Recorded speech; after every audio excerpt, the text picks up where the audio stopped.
29절 말씀 보면 소돔과 고모라에 대한 말씀이 나오죠. 노아의 홍수 사건과 소돔과 고모라에 관한 사건이 성경 전반에 굉장히 많이 나오죠. 이것은 당시 소돔과 고모라에 살던 4천년 전에 그런 사람들의 삶이 아니라 바로 지금을 살아가는 우리에게 교훈을 주기 위한 삶이다라는 것이죠.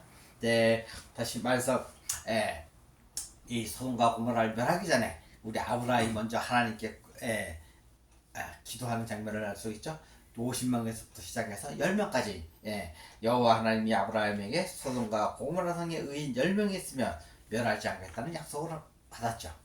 바로 50명에서 10명까지 그렇게 아브라함이 하나님께 기도하는 내용을 알 수 있죠. 우리 창세기 18장 32절에 보면 아브라함이 또 이르되 주는 노하지 마옵소서 내가 이번만 더 아래리이다. 거기서 신명을 찾으시면 어찌하려 하시나이까 이르시되 내가 신명으로 말미암아 멸하지 아니하리라. 소돔과 고모라 성에 의인 10명만 있어도 멸하지 않겠다라고 그렇게 말씀하셨죠. 근데 우리는 아합의 시대를 너무나 알고 있죠. 이사야서를 보면 이사야서 예레미야서를 보면 거리를 나가보라. 하나님께서 예레미야에게 얘기했죠. 그 거리를 방박을 벗고 나가보라. 단 한 명의 의인이라도 있으면 이스라엘을 멸하지 않겠다라고 하나님께서 분명히 말씀하셨는데도 불구하고 예레미야가 성을 다루다 다닐 때 단 한 사람의 의인을 찾지 못했다라는 것을 알 수가 있죠. 무려 3천년의 시간이 흐르는 동안에 의인을 하나님이 원하는 그 의인을 한 사람도 없었다라는 것이죠. 참 굉장히 슬픈 일이죠. 그 이스라엘 인구가 그 당시에 한 최소한 200만 명은 됐을 텐데 그 중에 다른 사람도 찾는 사람이 없었다는 것이죠. 왜? 이 소돔과 고모라의 사건을 알고 있음에도 불구하고 그들은 여호와 하나님을 쫓기를 거부하였다라는 것이죠. 물론 명목상으로는 하나님의 선택받은 백성이라고 해서 여호와 하나님을 열심히 믿었지만 그것은 하나님께 합당한 믿음이 아니었다는 것이죠. 입술로는 하나님을 믿고 마음으로는 하나님을 믿었는지 모르겠지만 그것은 하나님과는 아무 상관이 없는 믿음이었다라는 것이죠. 그러한 믿음들을 그러함에도 불구하고 그 백성들은 자기들이 하나님을 열심히 믿는 백성이다라는 것을 증명하였다는 것이죠. 지금도 마찬가지죠. 이스라엘 유대인들이 지금까지도 예수 그리스도를 박해하고 예수를 십자가에 못 박아 죽였지만 그들은 지금까지도 구약의 신앙생활을 고집하면서 다시 오실 그냥 성경에 약속하신 메시아를 지금도 기다리고 있는 어처구니 없는 모습을 보게 되죠. 그럼에도 불구하고 많은 기독교인들이 그들의 삶을 쫓아가는 삶을 볼 때 그것은 더 황당한 일이다라는 것이죠. 그렇죠. 어처구니 없는 일이죠.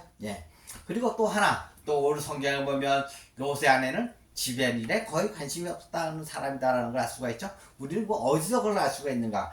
오늘 창세기 19장 3절에 보면 롯이 간청함에 그제서야 돌이켜 그 집으로 돌아오는지라 롯이 그들을 위하여 식탁을 베풀고 무교병을 구우니 그들이 먹으니라. 여기서 보면 무교병을 구웠다라는 것이다. 누가 구웠나요? 롯의 아내가 구웠나요? 아니면 롯이 구웠나요? 롯이 구웠다는 것이죠. 이 롯의 아내는 무교병, 다시 말해서 효모쳤어도 군피해 놓지 않았다라는 것이죠. 다시 말해서 무교병은 바로 누룩이 없는 상태에서 바로 구울 수 있는 빵이 무교병이죠. 그러나 누룩이 있다면 굳이 무교병을 구울 필요가 없었다는 것이죠. 다시 말해서 롯의 아내는 무교병을 효모를 만들 수 있는 만큼 누룩을 준비해 놓지 않았다. 결국 시바리아는 관심이 없는 사람이다라는 것이죠.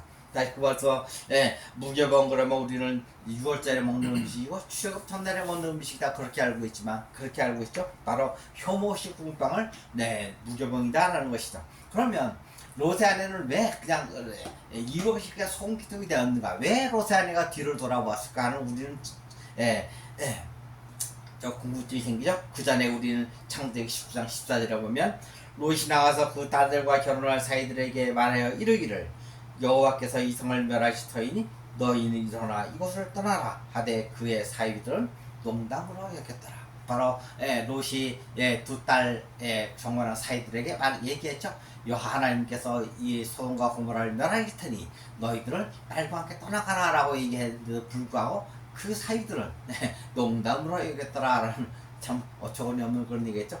이 문구를 두고 사람들은 교회에서 많이 얘기하죠. 사람들은 바로 롯이 장인에 불과하다. 롯의 말이 씨알이 맺히지 않았다 그렇게 얘기하죠. 롯의 말을 아주 권위가 없어서 두 딸들의 사이들이 말을 듣지 않았다라고 하면서 아주 롯을 아주 호평하는 그런 사건들 많이 볼 수 있죠.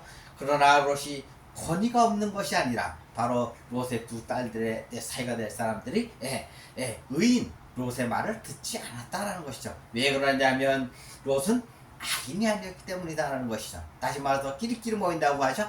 의인들의 모임에는 의인들이 가고 악인들의 모임에는 악인들이 가는 것과 마찬가지로 의인들이 악인들에 가서 얘기한다고 해서 악인들이 결코 그 말을 받아들일 리가 없다라는 것이죠.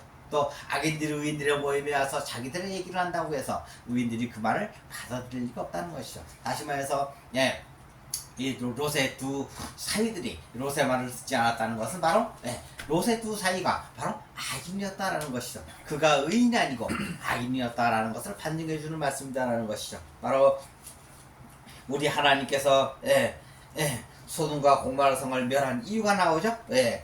바로 소돔과 고모라 성을 멸한 이유가 후세에 경건하지 아니할 자들에게 본을 삼으셨다라는 것이죠. 우리에게 본을 삼기 위해서 소돔과 고모라 성을 멸하셨다라는 것을 알 수 있죠. 우리 베드로후서 2장 6절에서 9절에 보면 소돔과 고모라 성을 멸망하기로 정하여 죄가 되게 하사 후세에 경건하지 아니할 자들에게 본을 삼으셨으며 무법한 자들의 음란한 행실로 말미암아 고통받는 의로운 롯을 건지셨으며 바로 롯이 보면 베드로 후서에 보면 롯을 보고 의로운 롯이다 라고 그렇게 얘기하죠. 8절에 보면 이는 비의인이 그들 중에 거하여 날마다 저 불법한 행실을 보고 들음으로 그 의로운 심령이 상함이라. 바로 롯은 바로 의인이라고 봐서 의인이라고 성경에서 말하고 있죠.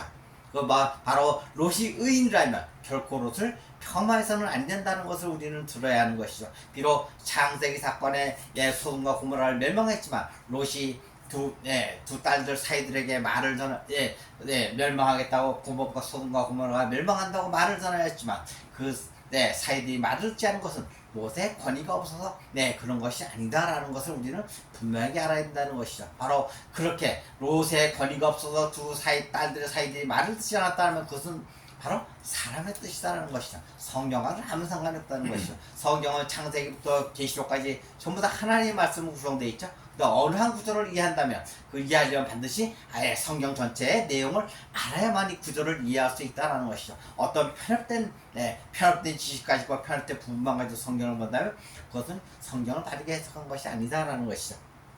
바로 주께서 경건한 자는 시험에서 건지실 줄 아시고 부귀한 자는 형벌 아래에 두어 심판날까지 시키신다. 바로 경건한 자가 누구고 부귀한 자가 누군가를 알려주기 위해서 소돔과 고모라를 멸망하였다는 것이죠. 바로 롯은 바로 경건한 자였고 바로 부귀한 자는 바로 소돔에 사는 롯을 제외한 롯의 가족을 제외한 모든 사람들이 다 부귀한 자였다라는 것이죠.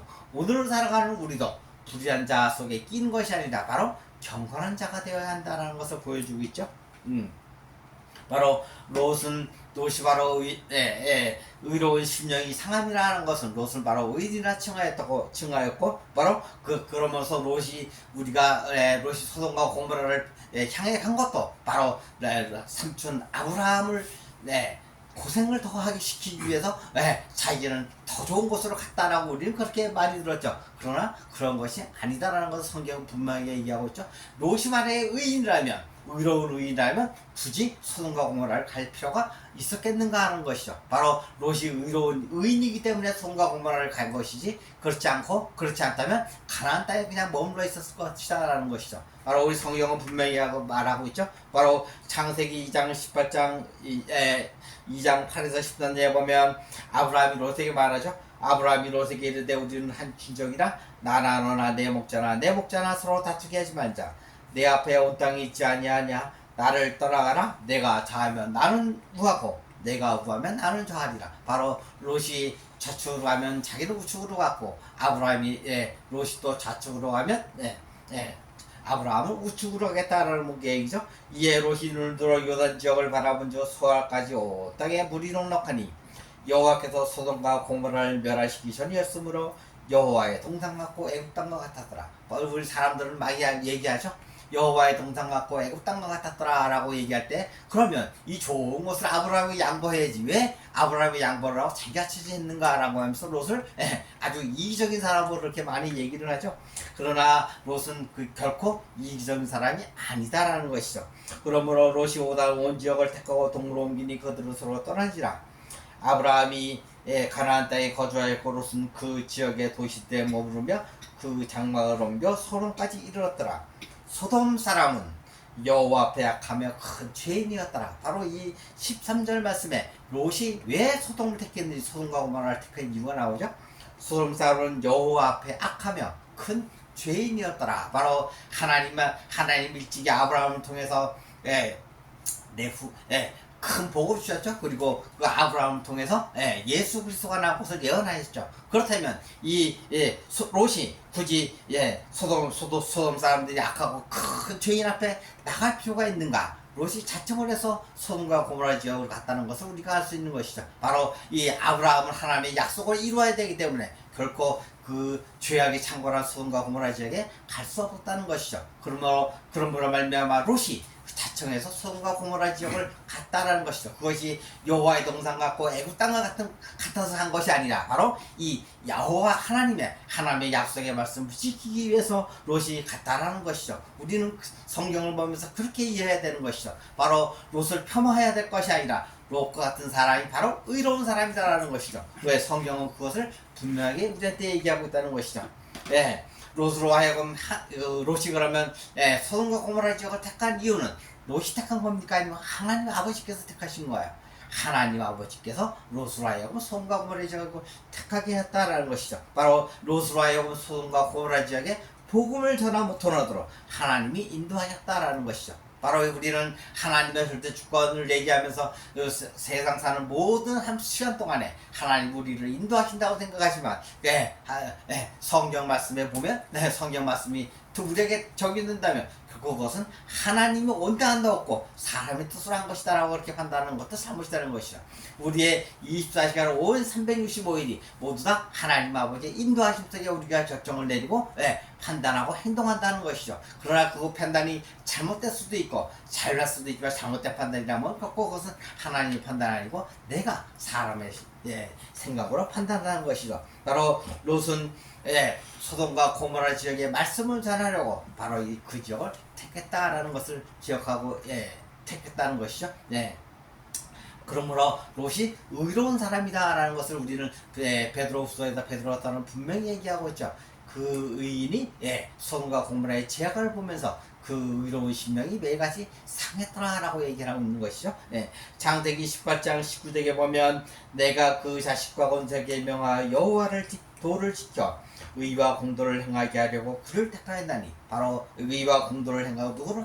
롯을 택하였나니 이는 나 여호와가 아브라함에게 대하여 말한 일을 이루려 말함이니라. 바로 아브라함에게 이룬 말을 이루기 위해서 롯을 택하여서 소돔과 고모라 지역으로 가게 하게끔 하나님 아버지께서 그렇게 일을 하셨다라는 것이죠. 바로 오늘 본문 19장 23절에 보면 롯이 소알에 들어갈 때 해가 떠났더라라고 얘기하죠. 그럼 우리는 그러면 자연적으로 떠오르는 태양만을 생각하고 있죠.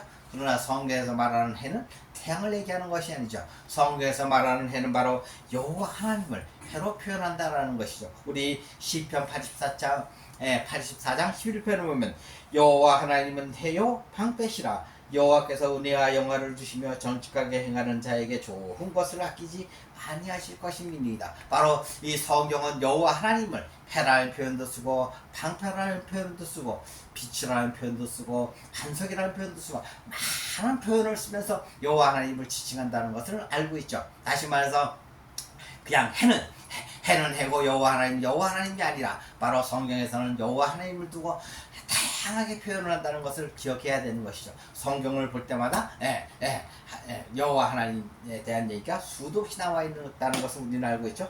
우리 본문 19장에 보면 오늘 24장 25절에 보면 여호와 하나님께서 하늘 곧 여호와께로부터 유황과 불을 소돔과 고모라의 피같이 내리사 그 성들과 온들과 성에 거주하는 모든 백성과 땅에 난 것을 다 엎어 멸하셨더라. 그러면 하늘에서 불과 유황이 내려오고 땅을 다 엎어버렸더라. 그러니까 사람들은 지진이 난 거로 생각하죠.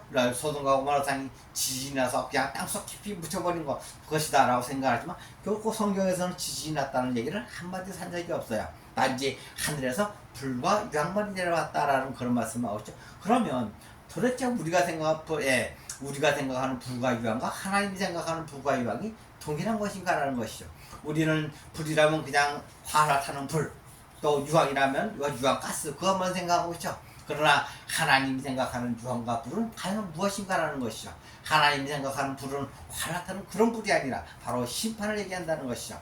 불이라는 의미 속에는 심판이라는 의미도 함께 있다라는 것이죠. 그리고 유황이라는 것은 바로 우리가 생각하는 그런 매캐한 그런 가스 냄새가 아니라 바로 하나님 나라를 유업으로 받지 못한 자를 유황이다라고 그렇게 표현한다는 것이죠. 다시 말해서 하늘 곧 여호와 하나님, 우리 하늘하면 여호와 하나님이시죠. 여호와 하나님을 하늘이라고 그렇게 표현한다는 것이죠. 바로 불과 유황을 구성과 고모라 지역에 내렸다는 것은 바로 하나님 나라를 유업으로 받지 못할 자들을 심판했다라는 것이죠. 바로 언제 심판했는지 무엇이 나간 뒤에 심판했다는 것을 우리는 분명히 알고 있죠. 성경에서는 롯이 나간 뒤에 하나님 아버지께서 소돔과 고모라를 심판했다는 것을 알고 있죠. 바로 이 의로운 사람이 단 한 사람이라도 있으면 그 성을 멸하지 않겠다는 것이 바로 하나님의 약속인 것이죠. 결코 의로운 사람이 의로운 사람이 없을 때만이 하나님 멸하기로 멸한다라는 것을 우리는 알고 알 수 있죠.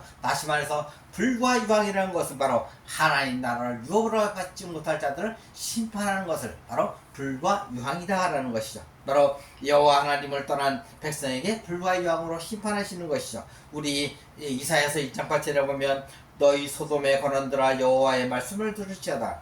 고모라의 백성들아 우리 하나님의 법을 기울일 것이라. 바로 누구를 보고 이스라엘 백성들을 보고 이사야 선지자가 외친 목소리죠. 바로 소돔과 고모라의 교훈을 배우라라고 그렇게 얘기하였음에도 불구하고 이스라엘 백성들은 그를 귀담아 듣지 않았다라는 것이죠. 우리 계시록 14장 10절에 보면 또 하나님의 진노의 포도주를 마시리니 그의 진노의 잔에 섞인 것이 없이 부은 포도주라. 거룩한 천사들 앞과 어린 양 앞에서 불과 유황으로 혼을 받으리니 바로 하나님을 떠난 자들이 바로 불과 유황으로 고난을 받는다라는 것이죠. 마지막 때 우리 계시록 14장에 기록하고 있죠. 마지막 때 바로 하나님을 떠난 자들이 하나님 나라를 유업으로 받지 못할 자들이 바로 불과 유황으로 심판을 받는다라는 것을 분명히 얘기하고 있죠. 그러므로 경건한 자가 될 건지 불의한 자가 될 건지는 바로 각자의 판단에 달려있다는 것이죠. 바로 달려있다는 것이죠. 그리고 우리 본문 또 오늘 26절에 보면 롯의 아내는 뒤를 돌아보았으므로 소음 기둥이 되었더라. 우리 소음 기둥에 대해서 사람들이 참 말이 많죠. 롯의 아내가 왜 단순하게 뒤를 돌아보았으므로 소음 기둥이 되었다라는 것이죠. 그럼 왜 뒤를 돌아보았는가? 바로 세상에 있는 것이 너무 아까워서 뒤를 보았다라는 그런 말씀을 맞지만 그것도 맞는 말씀이야. 그러나 롯의 아내가 소음기둥이 된 이유는 마음이 온통 세상에 있는 사람이었다라는 것이죠. 그리고 두 번째는 하나님을 이용해서 자신의 유익을 구하는 사람이 바로 손기둥이 되는 사람이고 바로 하나님을 버린 사람이 바로 손기둥이 되었다라는 것이죠. 바로 롯의 아내는 하나님을 버린 사람이고 하나님을 이용해서 자신의 유익만을 구한 사람이고 또 마음이 온통 세상 소돔과 고모라 죄악이 창궐한 그곳에 있는 사람이었다라는 그런 거로 말미암아 롯의 아내는 손기둥이 되었다라는 것이죠. 바로 마태복음 5장 13절에 보면 너희는 세상의 소금이니 소금이 많이 그 맛을 잃으면 무엇으로 짜게 하리요. 후에는 아무 쓸데없어 다만 밖에 벌어져 사람에게 밟힐 뿐이니라. 우리를 보고 소금이라고 하죠. 세상의 소금이다. 소금은 그냥 짠맛을 하고 방부 역할만 하는 것이 아니다. 바로 세상의 소금으로 살려면 바로 살려면 천국의 삶을 누리는 삶을 살아야 된다는 것이죠. 천국의 삶을 누리지 못한다면 바로 세상 사람과 다를 바가 없다고 성경에서 분명히 말씀했죠.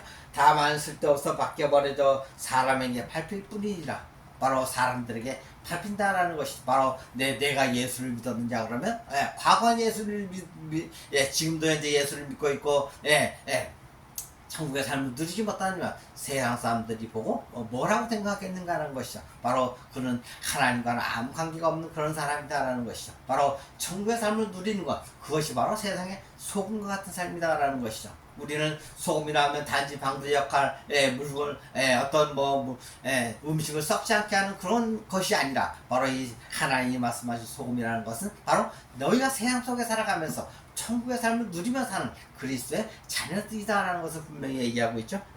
우리 레미야서 2장 10절을 보면 내가 너희를 기름진 땅에 인도하여 그것의 열매와 그것의 아름다운 것을 먹게 하였거늘 너희가 이리로 들어와서는 내 땅을 더럽히고 내 기업을 역겨운 곳으로 만들었으며 바로 우리가 이 예레미야서 2장 7절을 보면서 우리가 기억해야 될 것은 우리가 비록 가나안 땅에 들어와 예수 그리스도와 함께 된 자로서 하나님과 함께 되었다고 할지라도 바로 내 땅을 더럽히고 기업에 역겨운 것을 만들면 안 된다는 것이죠. 내가 예수와 연합되었으니 세상에 살아가면서 죄악 속에 살게 되면 안 된다는 것을 분명히 말씀하고 있죠. 바로 천국의 삶을 누리지 못한다면 그것은 하나님과 함께 연합된 자가 아니다라는 것을 우리는 얘기하고 있는 것이죠. 바로 예레미야 2장 7절에 보면 우리가 세상의 소금이 되려면 바로 천국의 삶을 누리는 삶을 살아야 된다는 것이죠. 바로 계시록 18장 10절에 보면 그의 고통을 무서워하여 멀리서 이르되 화이토다 큰 성 곧 견고한 성 바빌론이여 한 시간 안에 네 심판이 이르렀다 하리로다. 바로 우리 계시록 18장에 보면 큰 성 바벨론, 바로 세상을 얘기하죠. 세상에 있는 것이 한 하나님이 멸하고자 마음을 먹는다 한순간에 멸망하게 된다라는 것을 분명하게 알고 있죠. 왜? 그러므로서 많은 사람들이 세상 사람들이 큰 성 바벨론에 있는 사람들이 멸망하니까 사람들 예수 그리스도와 관계가 없는 사람들조차도 관계가 없는 사람들도 심판을 받는다라는 것을 분명히 알고 있죠. 우리 계시록 18장 10절에 보면 화이토다 큰 성 바벨론이야. 우리 모두가 화이토다 큰 성 바벨론 그렇게 외치는 자가 되지 않기를 바라는 것이 바로 우리 그리스도인들이죠.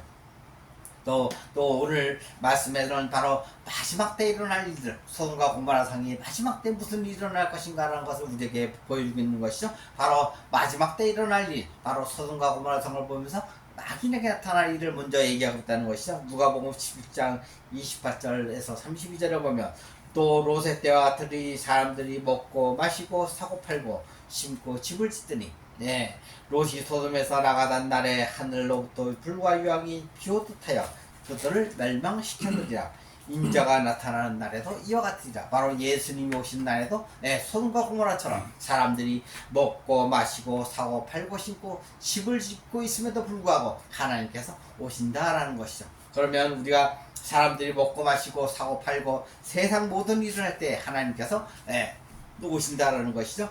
그날에 만일 사람이 지붕 위에 있고 그의 세간이 그 집안에 있으면 그것을 가지러 내려가지 말 것이요 밭에 있는 자도 그와 같이 뒤로 돌이키지 말 것이니라. 롯의 철을 기억하라 라고 주님이 말씀하고 있죠.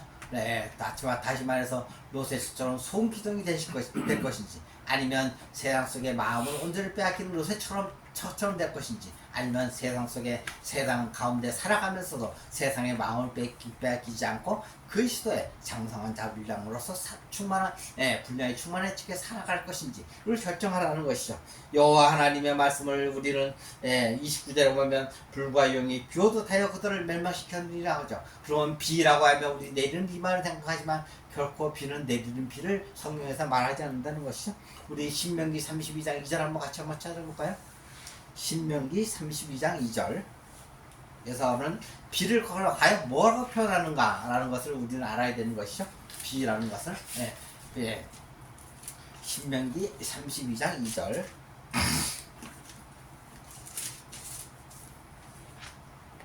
다 찾으셨나요? 자, 우리 합독하도록 하겠습니다. 내 교훈은 비처럼 내리고 내 말은 이슬처럼 맺히나니 연한 물 위에 가는 비 같고 채소 위에 단비 같도다. 바로 하나님의 말씀을 바로 모두 다 비로 표현하고 있죠. 어떤 비, 그 다음에 이슬, 연한 가는 비, 단비 이런 식으로 해가지고 하나님의 말씀을 전부 비로 표현하고 있죠. 그러면 29절에 보면 하늘로부터 불과 영이 비오듯 하여 그들을 멸망시켰느니라 그렇게 말씀한다면 그지 불과 이방 하나님을 떠난 자들로부터 하나님의 말씀이 모였을 때 그들이 멸망했다라는 것을 알 수가 있죠. 바로 지진이 나서 그들이 멸망한 것이 아니고 하늘에서 뭐 불과 유황이 내려와서 그 소금과 고마를 멸망한 것이 아니라 하나님의 말씀을 듣지 않았으므로 그들이 멸망하였다라는 것을 성경에 분명히 말씀하고 있죠.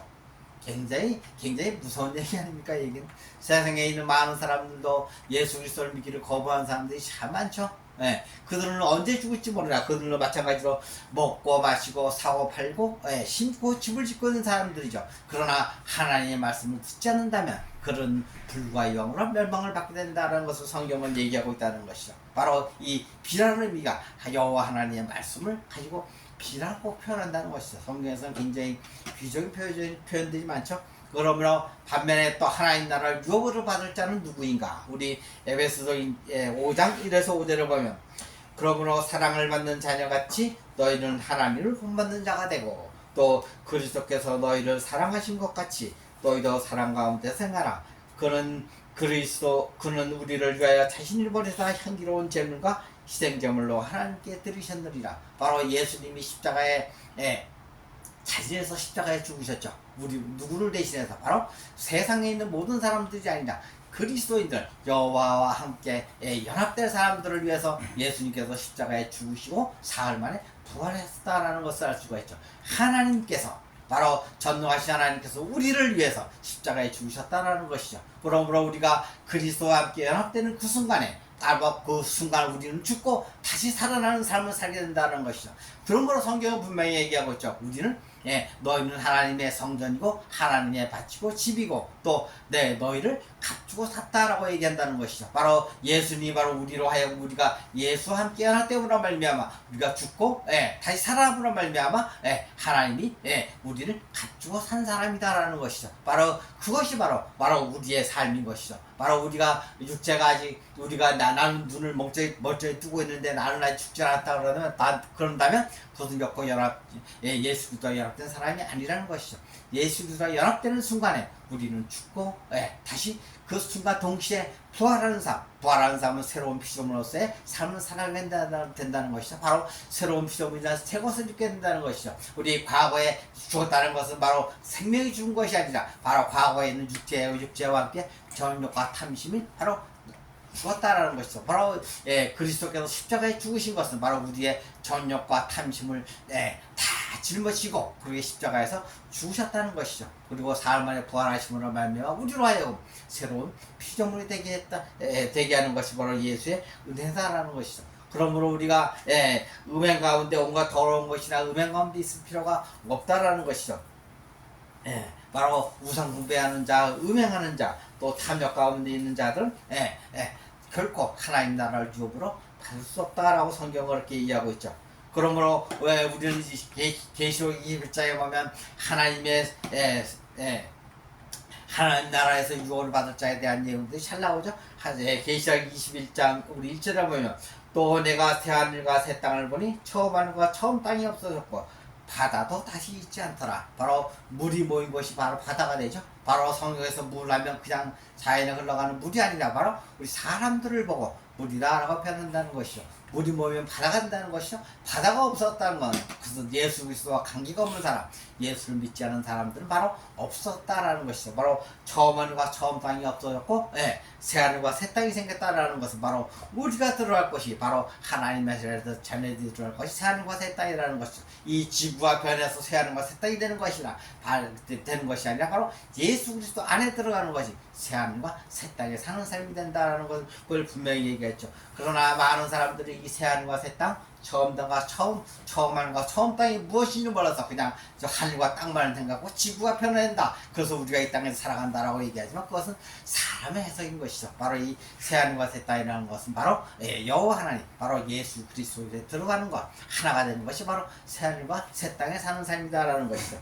우리 계시록 21장 8절에 보면 그러나 두려워하는 자들과 믿지 아니하는 자들과 흉악한 자들과 살인하는 살인자들과 음행하는 자들과 점술가들과 우상 숭배자들과 거짓말하는 모든 자들은 불과 유황으로 타는 곳에 던지니 이것이 둘째 사망이라. 우리 계시록에서는 분명히 말씀하셨죠. 21장이면 거의 22장이 마지막인데 바로 21장 제일 마지막에 하나님께서 이렇게 거짓말하는 모든 자, 우상숭배하는 모든 자, 하나님과 관계없는 자는 불과 영으로 심판한다라고 분명히 말씀하고 있죠.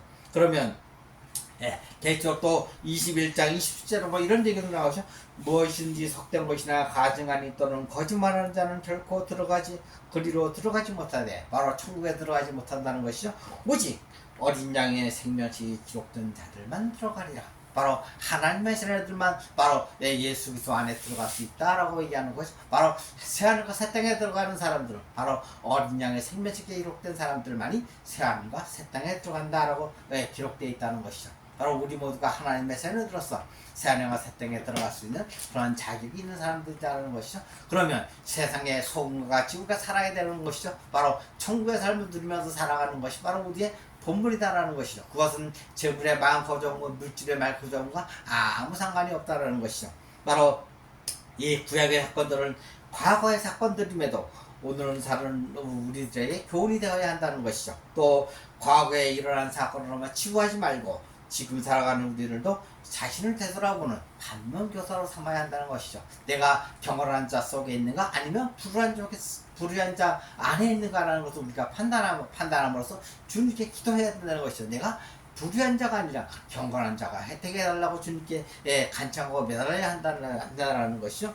우리들은 바로 하나님의 자녀로서 그리스도와 함께 연합된 존재로서 어린 양의 생명책에 그 이름이 기록된 사람들이죠. 바로 롯의 아내와 같이 마음이 온통 세상에 있는 사람이 되지 말아야 하며 또 하나님을 이용하여 자신의 유익을 구하지 말아야 하며 하나님 나라에 대해서 알지 못하는 사람이 되어서도 안 되며 또 하나님이 버린 사람이 되어서도 안 된다라는 것을 우리 소돔과 고모라의 사건을 통해서 우리에게 교훈을 주고 있죠.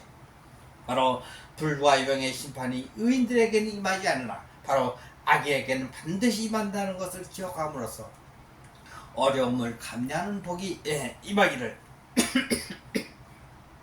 예수 그리스도의 이름으로 축복합니다. 아멘.